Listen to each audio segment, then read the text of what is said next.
The black mail-order bride was terrified, until the rancher's little girl asked, "Can you be Mama?" The trembling woman clutched her carpetbag as dust swirled around the Arizona depot, her intended groom's cruel rejection still echoing in her ears. Townspeople stared with open contempt, whispering about the audacious girl who dared reach above her station. She was destined for the next train back east, if she survived the night. Then appeared the weathered cowboy with his lonely daughter, a man carrying secrets as heavy as his grief.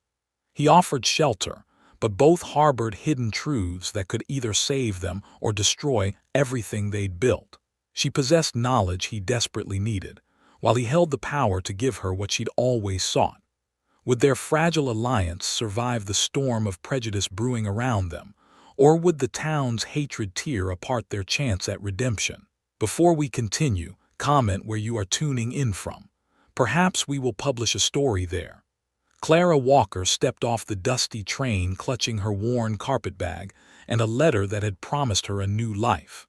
The Arizona Territory Depot buzzed with afternoon activity, but conversations died as passengers noticed her. Women pulled their children closer. Men stared with undisguised curiosity. She smoothed her best dress and searched the crowd for Samuel Garrett. A tall man in a clean suit approached. Hope fluttered in her chest. "You the mail-order bride?" His voice carried no warmth. "Yes, sir, I'm Clara Walker." "Are you Samuel?" He looked her up and down like livestock at auction, his face twisted with disgust. "I ordered something different." The words hit like a physical blow. Clara's knees nearly buckled. "Sir, I don't understand." "My letter said—" "Your letter lied." Samuel turned to the gathering crowd. "Seems the agency thought they could pull one over on me." Laughter rippled through the onlookers. Clara's cheeks burned with shame. Samuel walked away without another word, disappearing into the crowd like smoke. Clara stood frozen on the platform. Passengers boarded the departing train, casting pitying glances her way. The conductor called final boarding. Her ticket back east lay crumpled in Samuel's discarded wake. The depot emptied. Clara sank onto a wooden bench, clutching her bag like a lifeline. Coins jingled in her pocket, enough for maybe 2 meals. The next eastbound train wouldn't arrive for 3 days. She approached the station master. "Excuse me, sir, is there a boarding house nearby?" The weathered man barely glanced up. "Not for your kind." "My kind? Troublemakers who don't know their place." Clara's stomach twisted. She walked toward town, hoping to find someone willing to help. The general store's bell chimed as she entered. "We're closed," the shopkeeper announced without looking up. "Your sign says open until 6. "Not for you." He finally met her eyes. "Word travels fast around here." Clara left empty-handed. The boarding house owner took one look at her through the window and turned the sign to closed. The diner served everyone except her. Even the church doors remained locked when she tried the handle. Night fell with desert swiftness. Clara huddled on the depot bench, wrapping her shawl tight against the cold. Coyotes howled in the distance. Every shadow held potential danger. Morning brought no relief. Her stomach cramped from hunger. 3 local men approached as she tried to wash her face at the public pump. "Look what we got here." The tallest man grinned. "Little bird's still here." "Thought you'd be gone by now," another added. "Maybe she likes our hospitality." They circled closer. Clara backed toward the depot wall. Her heart hammered against her ribs. "Please, I'm just waiting for the next train." "Train don't come for 2 days." "Lot can happen in 2 days." Hoofbeats thundered down the main street. A ranch wagon pulled up beside the depot. The driver was built like a mountain, all broad shoulders and weathered hands. A small girl with pigtails sat beside him. "Morning, gentlemen." His voice carried quiet authority. "Something I can help you with." The 3 men shuffled backward. "Just talking to the lady, Caleb." "Looks like the lady wants to be left alone." The leader of the group forced a laugh. "Just being friendly." "I'm sure." Caleb's gray eyes never left their faces. "Don't you have work waiting?" They dispersed like tumbleweeds. Caleb climbed down from his wagon and began loading supplies. The little girl stared at Clara with curious brown eyes. "Papa, why is that lady crying?" Caleb glanced over. Clara quickly wiped her cheeks. "She looks hungry like the baby birds that fall from nests." "Hush, Grace." But the child wasn't finished. "Mama used to feed the hungry birds. She said it was Christian duty." Caleb's jaw tightened at the mention of Mama. He finished loading his supplies in heavy silence. Grace tugged his sleeve. "Papa, can we help the sad lady?" "Grace, it's not our concern." "But Mama would have helped." Clara watched this exchange with growing desperation. The next train felt impossibly far away. Her money wouldn't last. These people were her only hope, but hope had already failed her twice. Caleb studied Clara's face. Something in his expression shifted. "Ma'am, you have somewhere to stay." Clara's pride battled her desperation. Desperation won. "No, sir, I don't. You're the mail-order bride Samuel rejected." "Yes, sir." Grace bounced on the wagon seat. "Papa, she could stay with us, just like when Widow Martinez needed help after her husband died." "That was different, Grace." "How was it different?" Caleb had no answer his daughter would understand. The town would talk. His reputation would suffer. Business might dry up. But Grace's pleading eyes held the memory of her mother's compassion. Mrs. Hattie Barker emerged from the general store, her sharp gaze taking in the scene. She whispered to her companion, pointing directly at Clara. More women gathered, their voices carrying disapproval across the dusty street. Grace slid closer to her father. "Papa, why are those ladies looking mean?" "Because people fear what they don't understand." "I don't understand lots of things, but I'm not mean about it." Caleb's weathered face almost smiled. He looked at Clara again, measuring something invisible. "Ma'am, I've got a spare room, just until you figure out your next step." Clara's throat tightened. "I couldn't impose." "It's not imposing if I'm offering." Grace clapped her hands. "Can you read stories?" "Papa tries, but he says the words dance around too much." Something flickered across Caleb's face. Embarrassment, maybe shame. Clara caught it and filed it away. "I can read," she said softly. Grace beamed. "Then you can be like a mama to me." The words hung in the desert air like a promise and a threat combined. The wagon wheels creaked across the desert landscape toward Caleb's ranch. Grace chattered about everything and nothing, filling the silence between the adults. Clara gripped her carpetbag, wondering what she'd agreed to. The ranch house sat modest but sturdy against the horizon. A few outbuildings dotted the property. Cattle grazed in distant pastures. Nothing fancy, but it spoke of honest work and careful maintenance. Caleb helped Clara down from the wagon. Rooms out back. Used to be the hired hands' quarters. The small room held a bed, washstand, and single chair, clean but sparse. Clara had never been so grateful for four walls and a roof. "Supper's at 6, Caleb said. "Grace'll show you around." Grace grabbed Clara's hand the moment her father left. "Come see my room, I have books." The little girl's room overflowed with treasures. Wooden toys, a raggedy doll, and 3 precious books stacked on a shelf. Grace pulled down the top volume. "This one has pictures of princesses. Papa tries to read it, but he gets frustrated." Clara opened the book. Simple fairy tales with colorful illustrations. Perfect for a 7-year-old learning to read. "Would you like me to read you a story?" Grace's eyes went wide. "Really? You would?" Clara settled into the small chair as Grace climbed onto her bed. She opened to the first page. "Once upon a time, in a kingdom far away, lived a princess who had lost her way." Grace hung on every word. When Clara finished the first tale, the child begged for another. Then another. By the 4th story, Grace was following along, her finger tracing the words.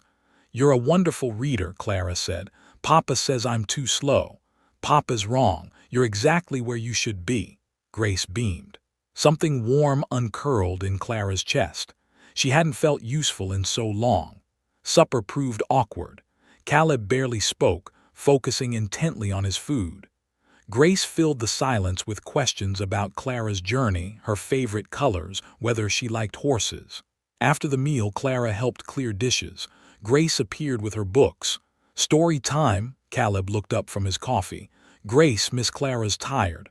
"I don't mind," Clara said quickly. She settled by the fireplace with Grace curled beside her. The lamplight cast dancing shadows as Clara read about brave knights and clever princesses. Caleb worked at the table, mending a harness. Grace pointed to a word on the page. "What's this one? Castle, can you sound it out?" "Castle, close, castle." Grace tried again, getting it right. She grinned with triumph. "Papa, did you hear? I read castle." Caleb glanced over, his expression unreadable. "That's good, Grace." But Clara caught something else in his face. Longing, maybe, or regret. The next morning brought Clara's first real challenge. Grace bounded into the kitchen where Clara was helping prepare breakfast. "Can you help with my lessons? Papa says I need to practice my letters." "Of course." Grace produced a slate and chalk. Her letters were shaky but recognizable. Clara showed her how to hold the chalk properly, how to form each curve and line. "Try writing your name." Grace struggled with the G, making it backward twice. Clara guided her hand gently. "There, perfect. It looks real now." Caleb entered as Grace was practicing. He watched from the doorway as his daughter wrote word after word, each one clearer than the last. "Grace, time for chores." "But Papa, Miss Clara's teaching me to write pretty." "Chores come first." Grace reluctantly put down her chalk. She skipped outside, leaving Clara alone with Caleb. "Thank you," he said quietly. "She's a bright child. She just needed patience." Caleb poured coffee with hands that seemed too large for the delicate cup. Her mama used to read to her. It was the first time he'd mentioned his wife directly. Clara waited, sensing more. "Marie died 2 years back. Grace keeps asking for bedtime stories like Mama used to tell." "I'm sorry for your loss." Caleb nodded curtly. "Grace gets attached easy. Don't want her hurt when you leave." The warning was clear. Don't get too comfortable. Don't assume this arrangement was permanent. That evening, Grace appeared with her books again. This time, Clara had an idea. "What if you read to me tonight? I can't read the hard words. Then we'll read together. You do the words you know." Grace opened the familiar fairy tale. She stumbled through the first sentence, Clara helping with difficult words. By the third page, Grace was reading whole sentences alone. From across the room, Caleb watched over his ledger books. Clara noticed him squinting at the pages, his finger moving slowly across the lines. Sometimes he'd stop entirely, staring at a word like it held secrets. "Papa, listen to me read." Grace launched into a passage about a brave princess. Her voice grew confident with each word. Caleb set down his pencil. "That's real good, Grace. Miss Clara says I'm smart. You are smart." Grace continued reading. Caleb returned to his ledger, but Clara saw him stealing glances at the book in his daughter's hands. The longing on his face was unmistakable. Later, after Grace had gone to bed, Clara found Caleb still at the table. Papers scattered around him, pencil abandoned. "Trouble with the books." Caleb's shoulders tensed. "Just tired." Clara moved closer. The ledger lay open, numbers in neat columns, but some entries scratched out and rewritten. Mathematical errors that didn't match the careful organization everywhere else. Numbers can be tricky in lamplight. They're fine. But Clara had seen enough. The careful way he held his pencil, how his eyes moved across pages, the mistakes that suggested guessing rather than reading. Caleb Smith, the mountain of a man who commanded respect from every person in town, couldn't read. The realization hit her like lightning. Grace's comment about words dancing for Papa, his reluctance to help with lessons, the way he watched others read with such hunger. Clara said nothing, but understanding passed between them like an electric current. His secret was safe, and suddenly she realized why he'd offered her shelter. He needed her as much as she needed him. Clara's second week at the ranch fell into natural rhythms. She woke before dawn to help with breakfast. Grace bounded downstairs each morning, eager for lessons. Caleb tended cattle and mended fences while Clara managed the household accounts. The ledger books revealed the scope of Caleb's struggle. Income entries were careful but basic. Expense calculations showed obvious errors. Bills sat unopened in neat stacks. Clara began quietly correcting mistakes, balancing columns that hadn't balanced in months. "Miss Clara, can you help me write a letter to God?" Grace asked one afternoon. "What would you like to tell him?" "Thank you for sending you to us." Clara's throat tightened. She helped Grace form each careful word, watching the child's face glow with concentration. Caleb found them at the kitchen table, Grace's letter spread between them. He read his daughter's expression easily enough. "What's that you're working on?" "A letter to God. Miss Clara says he likes hearing from us." Caleb's eyes met Clara's over Grace's head. Gratitude flickered there, mixed with something deeper. That evening brought their first real test. Grace struggled with a story about a clever fox. The words were longer, the sentences more complex. "I can't do it," Grace whined. "You can," Clara said firmly. "Sound it out. It's too hard." "Hard things are worth doing," Grace tried again. The word came slowly but correctly. She looked up with surprise. "I did it." "You always could. You just needed to believe it." From his chair by the fire, Caleb watched this exchange with growing wonder. His daughter was transforming before his eyes. Confidence replaced frustration. Curiosity bloomed where confusion once lived. Later, Clara found Caleb studying a legal document. His brow was furrowed, jaw tight with concentration. "Something wrong. Contract for selling cattle, just checking the terms." Clara glanced at the paper. Complex legal language filled the page. Terms that would confuse anyone, let alone someone who struggled with basic reading. "Mind if I look?" Sometimes fresh eyes catch details. Caleb hesitated, then slid the document toward her. Clara scanned the terms quickly, her blood chilled. "This contract is terrible. They're offering half what your cattle are worth." "Half? Look here. The price per head is listed as $15. Market rate is $30. Caleb's face darkened. "Those cheating snakes." "There's more. This clause gives them rights to graze their cattle on your land for free." "What?" Clara pointed to the fine print. "It's buried in the middle, but it's there." Caleb stared at the contract like it had betrayed him. Which it had. "I've been signing papers like this for 2 years." The admission hung heavy between them. Clara understood now why a successful rancher lived so modestly. He was being systematically cheated by people who knew he couldn't read the contracts. "We can fix this," Clara said quietly. I can read contracts. You know, cattle and land. Together we make sure no one takes advantage again." Something shifted in Caleb's expression. The walls he'd built around his vulnerability cracked just slightly. "Why would you help?" "Because Grace deserves a secure future. And because it's right." That night, Clara rewrote the cattle contract with fair terms. She listed every correction in clear language Caleb could understand. By lamplight, she explained each change while he listened with fierce attention.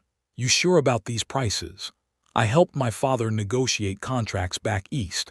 This is what your cattle are worth." Caleb nodded slowly. "Then that's what I'll demand." The next morning brought their first visitor. Mrs. Hattie Barker arrived in a cloud of dust and disapproval. She didn't bother with pleasantries. "Mr. Smith, the whole town's talking." "About what, Mrs. Barker?" "About your living arrangements. It's scandalous." Grace looked up from her morning lessons, confusion clouding her features. "There's nothing scandalous about kindness," Caleb said evenly. "A single woman living with a single man. What example does that set?" "The example of Christian charity." Mrs. Barker's eyes narrowed. "The church ladies are concerned. Then maybe the church ladies should mind their own business." Mrs. Barker huffed like an angry hen. "This arrangement needs to end, for everyone's sake." She left in the same dust cloud she'd arrived in. Grace tugged on Clara's skirt. Why was that lady angry? Some people fear what they don't understand. "Are you leaving because of her?" Clara knelt to Grace's level. "Not if I can help it." But doubt crept in anyway. Clara saw how people looked at them during the weekly supply run. Whispered conversations that stopped when she approached. Cold shoulders from women who'd never given her a chance. The general store owner refused to extend Caleb credit. "Nothing personal, Smith, just business." "My credit's always been good." "Times change." Clara watched Caleb pay cash for supplies that should have been charged to his account. The message was clear. End this arrangement or face consequences. That evening, Grace practiced writing while Clara mended Caleb's shirts. The domestic scene felt natural, comfortable, like family. "Miss Clara, will you stay forever?" The question hung in the air like smoke. Clara glanced at Caleb, who had gone very still. "I don't know, sweetheart. I hope you do. I love having you here." Later, after Grace had gone to bed, Caleb joined Clara on the front porch. Desert stars blazed overhead, towns making things difficult. "I noticed. Might get worse before it gets better." Clara understood. He was giving her a chance to leave before the situation became impossible. "Grace needs stability." "She does. And you need someone who can help with the business side." "I do." They sat in comfortable silence, both understanding the stakes. This arrangement benefited everyone involved, but the town wanted it to end. "What do we do?" Clara asked. Caleb's jaw set with determination. "We prove them wrong." 3 weeks later, Grace woke burning with fever. Her small body shook with chills despite the desert heat. Red spots appeared on her neck and chest by noon. "It's scarlet fever," Clara whispered. Caleb's face went white. He'd seen this sickness take children before. Strong children. Healthy children. "I'll get Doc Morrison." Clara caught his arm. "He won't come, not with me here." "He's a doctor. He has to come." But Clara was right. Doc Morrison's wife met Caleb at their door with pursed lips and crossed arms. "The doctor doesn't make house calls to immoral households." "My daughter's dying." "Then perhaps you should have considered that before taking up with that woman." Caleb's hands clenched into fists. "She's 7 years old. The doctor's decision is final." Caleb rode home through a blur of rage and desperation. Grace lay motionless on her small bed, breathing shallow and quick. Clara knelt beside her with cool claws. "What do we do?" Clara's grandmother had been a house servant in Virginia before the war. She tended sick children when their own mothers were too frightened to try. The old woman's voice echoed in Clara's memory. "We fight it ourselves." Clara sent Caleb to gather willow bark and elderflower from the creek bed. She brewed teas and tinctures from half-remembered recipes. Cool baths to bring down fever. Honey and lemon for the throat. Grace's condition worsened as night fell. Her fever spiked dangerously high. Delirium set in. "Mama," Grace whispered to the shadows. "Mama, where are you?" Clara took the child's burning hand. "I'm here, sweetheart." "Don't leave me, Mama. Promise you won't leave." The words pierced Clara's heart. She looked at Caleb, who stood frozen by helplessness. "I promise," Clara whispered. For 3 days, Clara never left Grace's bedside. She spooned water between cracked lips, changed sweat-soaked sheets, sang lullabies her own mother had sung. Caleb helped when he could, but mostly he watched Clara work miracles with determination and love. On the 3rd night, Grace's fever broke. The child slept peacefully for the first time since falling ill. Clara collapsed in her chair, exhausted but triumphant. "She's going to be fine," Clara breathed. Caleb knelt beside Grace's bed, stroking his daughter's damp hair. Tears ran freely down his weathered cheeks. "You saved her. We saved her." In the quiet recovery days that followed, Clara organized Caleb's papers while Grace slept. She found documents she'd never seen before. Mining claims, mineral rights, legal papers that made no sense for a simple cattle rancher. One letter caught her attention. The letterhead showed a Denver law firm. Clara read with growing astonishment. The letter detailed silver deposits on Caleb's land. Assay reports showed significant value, enough to make him wealthy beyond imagination. The mining rights belonged to him through his late wife's inheritance. Clara's hands trembled as she read on. Marie Smith had been a mail-order bride from Pennsylvania. She'd inherited mining claims from an uncle who died in Colorado. The letter was dated 6 months after Marie's death. Caleb had been sitting on a fortune for 2 years, living like a poor man while his property held riches beneath the surface. "Find something interesting." Clara spun around. Caleb stood in the doorway, his expression unreadable. "You own silver mines. I own worthless rocks in the ground. These assay reports say different. Caleb, you're rich." He sat heavily at the kitchen table. "Money didn't save Marie." Clara studied his face. Pain lived there, deep and unhealed. "What happened to her?" Same thing that's happening to you. Town wore her down with whispers and cruelty. She stopped eating, stopped talking, just faded away like morning frost. The truth hit Clara like a physical blow. Marie hadn't died of illness, she died of despair. That's why you helped me. You reminded me of her. Same lost look at the depot. Same determination not to show weakness. Clara sat across from him. Why live like you're poor if you have all this wealth? What's the point of money if it can't buy happiness, can't protect the people you love? It can buy respect, influence, things we need to protect this family. Caleb looked toward Grace's room. This family? Yes, this family. The words hung between them like a bridge. Clara had called them family, not his family, theirs. Town council's meeting next week, Caleb said quietly. Mrs. Barker's calling for official action. What kind of action? The kind that ends with you on the next train east. Clara felt the walls closing in. All their progress, all the love they'd built, threatened by narrow minds and cruel hearts. Maybe I should go, before this gets worse. Is that what you want? Clara thought of Grace calling her mama in her delirium. Of Caleb's grateful tears when his daughter's fever broke. Of the home they'd created together from nothing but kindness and need. No, but what I want doesn't matter if it hurts you and Grace. Caleb reached across the table and covered her hand with his. The gesture was simple but profound. What you want matters to me. Grace appeared in the doorway, pale but steady on her feet. Miss Clara, are you crying? Clara wiped her cheeks quickly. Just tired, sweetheart. Grace climbed onto Clara's lap like she belonged there. Don't be sad. We're a family now. Families stick together. From the mouths of babes came wisdom adults struggled to find. Clara looked at Caleb over Grace's head and saw her own determination reflected in his gray eyes. They would fight for this family, whatever it took. The town council meeting drew every gossip and busybody within 20 miles. Mrs. Barker had spent weeks whipping up righteous indignation about the scandalous arrangement at the Smith Ranch. Clara watched from the ranch house window as wagons rolled toward town.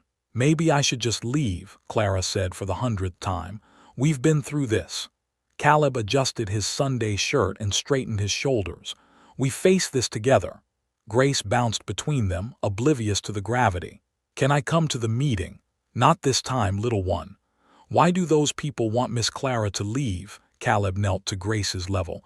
Because they're scared of things they don't understand. That's silly. Miss Clara's the best person I know. If only the town saw Clara through a child's eyes, but fear poisoned clear thinking. Fear of change, of differences, of people who didn't fit neat categories. The school bell clanged, calling the meeting to order. Caleb hitched the wagon while Clara gave final instructions to their neighbor's daughter who would watch Grace. Whatever happens, remember Grace needs you, Clara whispered to Caleb. Grace needs both of us. They rode to town in tense silence. The meeting hall overflowed with familiar faces wearing unfamiliar expressions of judgment. Mrs. Barker held court near the front, her voice carrying righteous authority. Decent folk shouldn't have to tolerate such brazen immorality, she declared. Murmurs of agreement rippled through the crowd. A few faces showed sympathy, but most reflected the hard certainty of the convinced. Caleb and Clara entered together. Conversations died like snuffed candles. All eyes followed their progress to empty chairs near the back. Mayor Patterson called for order. We're here to discuss concerns about moral standards in our community. Mrs. Barker rose like an avenging angel. Mr. Smith has been living in sin with that woman for over a month. Our children see this shameful example every Sunday at church. What example? Caleb stood slowly. The example of Christian charity. You call it charity, others call it something different. Heat flooded Clara's cheeks, but she kept her dignity intact. Let them see her strength, not their shame. Mrs. Barker, Caleb's voice carried across the hall, my late wife Marie was also a May-Lorder bride. Did you show her the same Christian welcome you're showing Miss Walker? Uncomfortable shifting in the audience. Several people remembered Marie's lonely final months. That was different, Mrs. Barker snapped. How was it different? Mrs. Barker's mouth worked without sound. The truth was ugly and everyone knew it. Marie had been white, but even that hadn't protected her from the town's cruelty.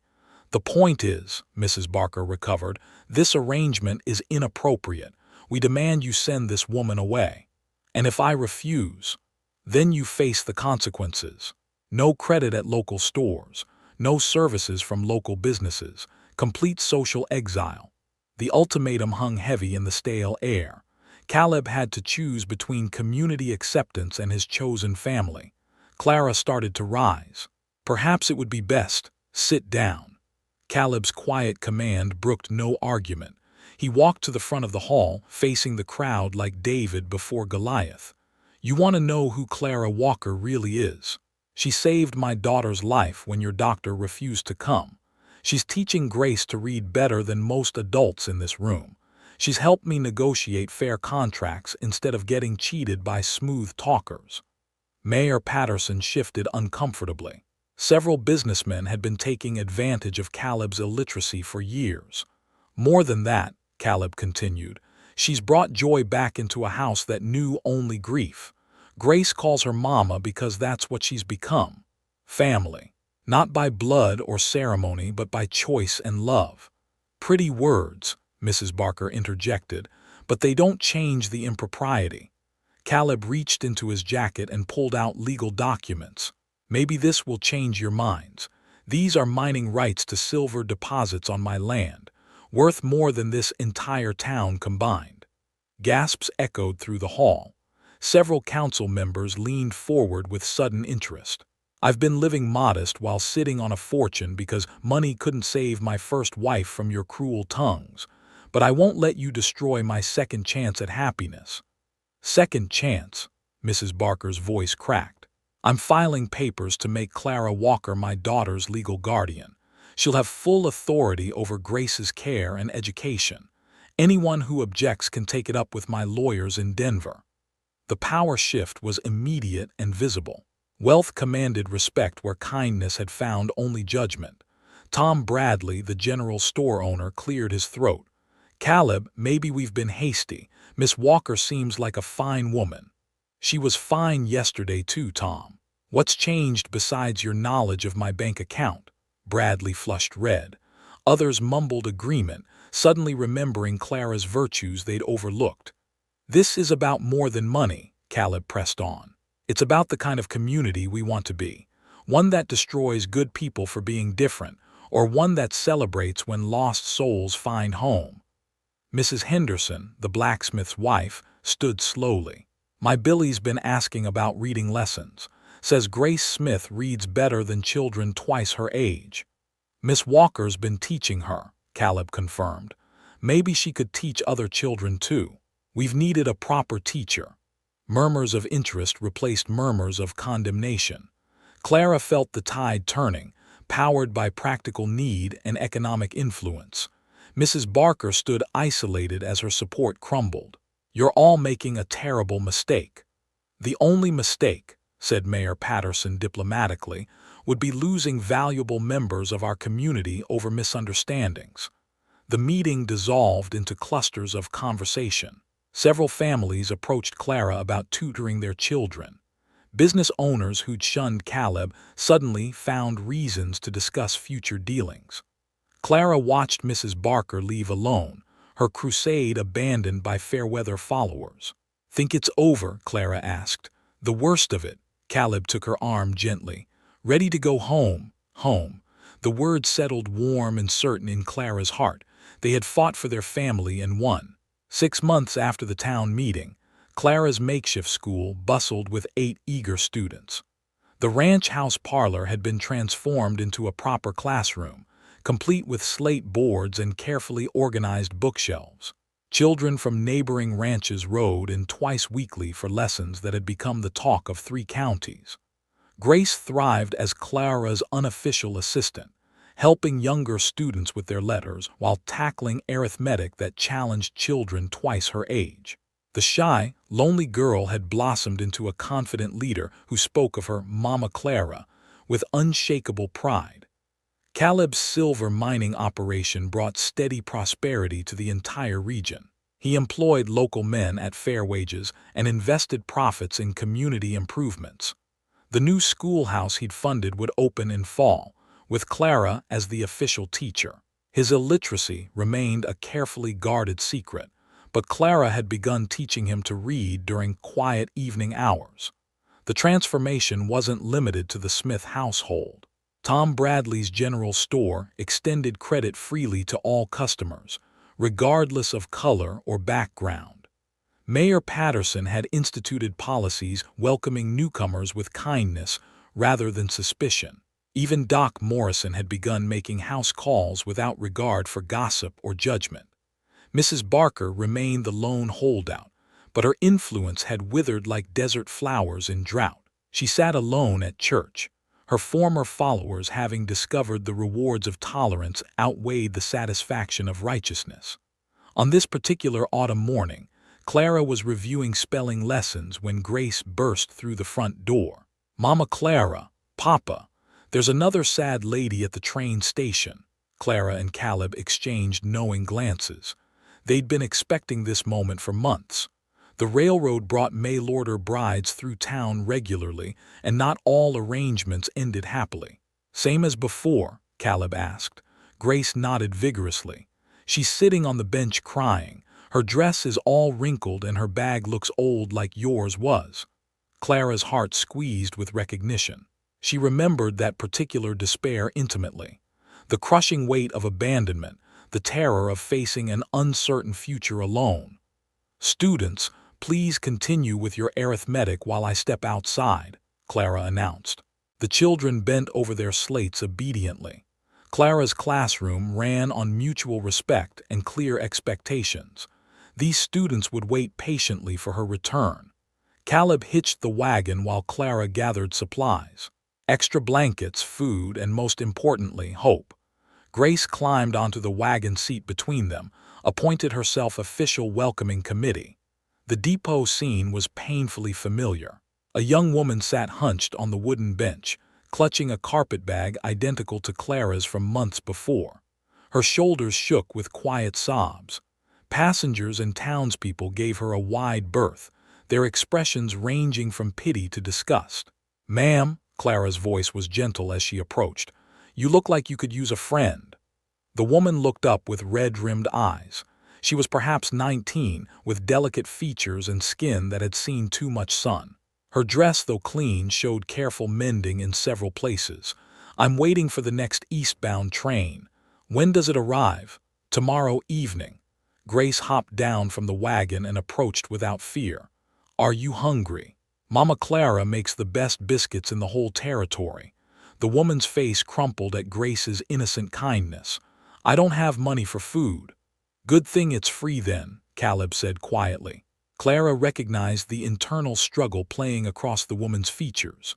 Pride warred with desperation exactly as it had in Clara's own heart months ago. "Just until your train arrives," Clara offered. "No strings attached."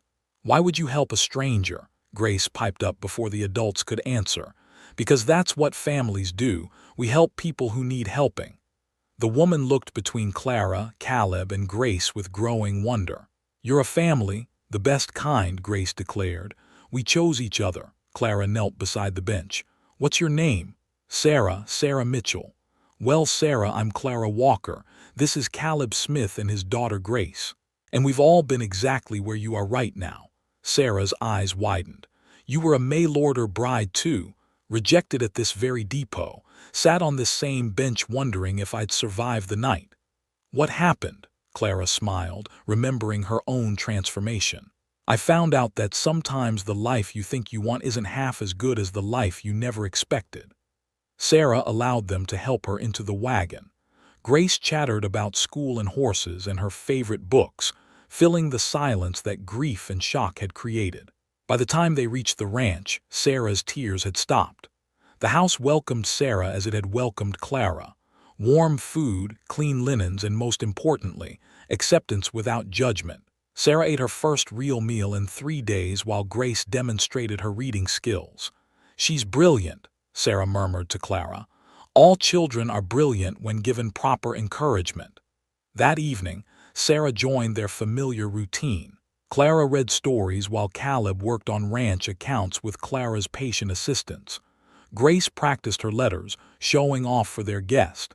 The domestic peace was infectious. "I've never seen anything like this," Sarah admitted. "Like what?" "A family that actually likes each other." Clara understood. Sarah had probably come from circumstances where survival mattered more than affection. Marriage had seemed like escape rather than partnership. "Families come in all shapes," Clara said. "The best ones choose to love each other daily. Even when it's hard, especially when it's hard." 2 days later, Sarah made her decision. She asked Clara about teaching opportunities in neighboring settlements. Caleb mentioned ranchers looking for capable housekeepers. Grace insisted Sarah should stay nearby so they could visit regularly. Sarah chose a position managing a boarding house 2 towns over, close enough for friendship, far enough for independence. Before leaving, she hugged each of them tightly. "Thank you for showing me that good people still exist." "Thank you for reminding us why kindness matters," Clara replied. As Sarah's wagon disappeared into the distance, Grace tugged Clara's skirt. "Will there be more sad ladies at the train station?" "Probably." "Good. We have lots of love to share." Clara looked at the life she'd built from nothing but hope and determination. A thriving school, a loving family, and a community slowly learning to open its heart. She thought of Marie, who hadn't lived to see such transformation, and silently promised to honor her memory by protecting every lost soul who needed shelter. The desert wind carried new possibilities across the vast landscape. Tomorrow would bring new challenges and new opportunities to choose love over fear. Clara Smith was ready for both.